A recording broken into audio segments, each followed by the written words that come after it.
Interior, Plaza Hotel, day.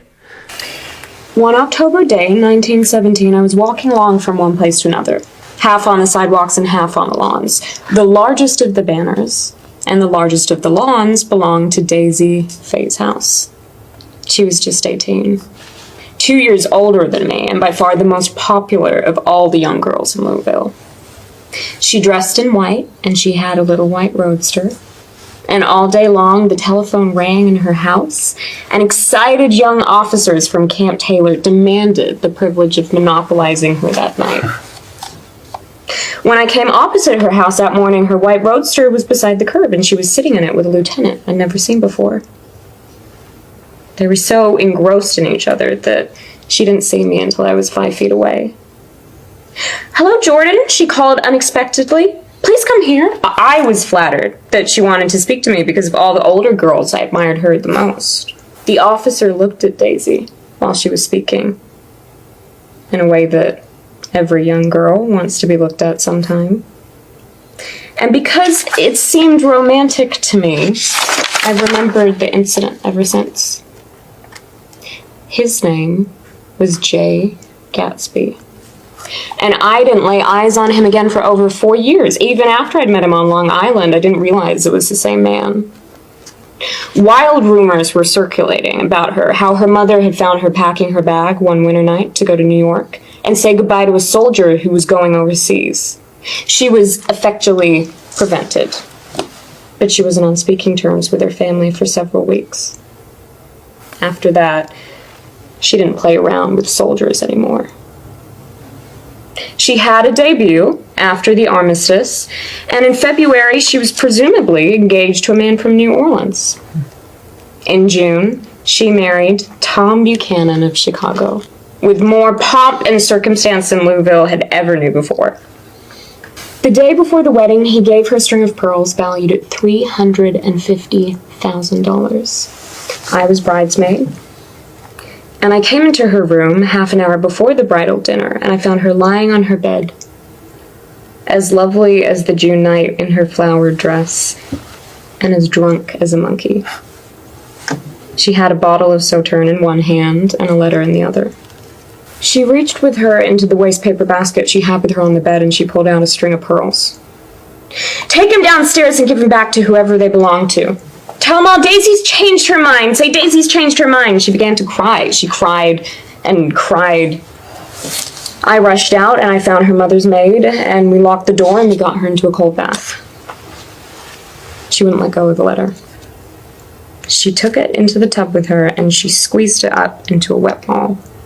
And she only let me leave it in the soap dish when she saw that it was coming to pieces like snow. But she didn't say another word. Next day, at 5 o'clock, she married Tom Buchanan without so much as a shiver, and started off on a 3-month trip to the South Seas. I saw them in Santa Barbara when they came back, and I thought that I'd never seen a girl so mad about her husband. If he left the room for a minute, she'd look around uneasily and say, "Where's Tom gone?" And she'd wear the most abstracted expression until she saw him coming in the door. She used to sit on the sand with his head in her lap by the hour, rubbing her fingers over his eyes and looking at him with unfathomable delight. It was touching to see them together. It made you laugh in a hushed, fascinated way. That was in August. A week after I left Santa Barbara, Tom ran into a wagon on the Ventura Road one night, and he ripped a front wheel off his car. The girl who was with him got into the papers too because her arm was broken. The next April, Daisy had her little girl, and they went to France for a year. I saw them one spring in Cannes, and later in Deauville, and then they came back to Chicago to settle down. Daisy was popular in Chicago, as you know. They moved with a fast crowd, all of them young and rich and wild, but she came out with an absolutely perfect reputation. Perhaps because she doesn't drink. Well, about 6 weeks ago, she heard the name Gatsby for the first time in years. It was when I asked you. Do you remember? If you knew Gatsby in West Egg after you'd gone home, she came into my room and woke me up and said, "What Gatsby?" And when I described him, I was half asleep. She said in the strangest voice that it must be the man she used to know.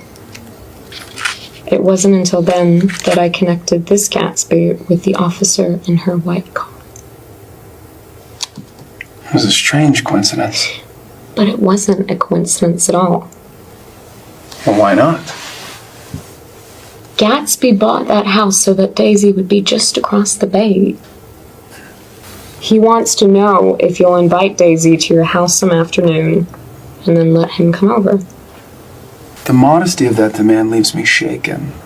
He had waited 5 years and bought a mansion where he dispensed starlight to casual moths so that he could come over some afternoon to a stranger's garden.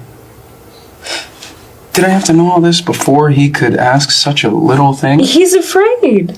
He's waited so long, you thought you might be offended. You see, he's a regular tough underneath it all. Why didn't he ask you to arrange a meeting? Well, he wants her to see his house, and your house is right next door. I think he half expected her to wander into one of his parties some night, but she never did. Then he began asking people casually if they knew her, and I was the first one he found. When I said you were a particular friend of Tom's, he started to abandon the whole idea. He doesn't know very much about Tom, though he says he's read the Chicago paper for years just on the chance of catching a glimpse of Daisy's name. There are only the pursued, the pursuing, the busy, and the tired. And Daisy ought to have something in her life. Does she want to see Gatsby? She's not to know about it.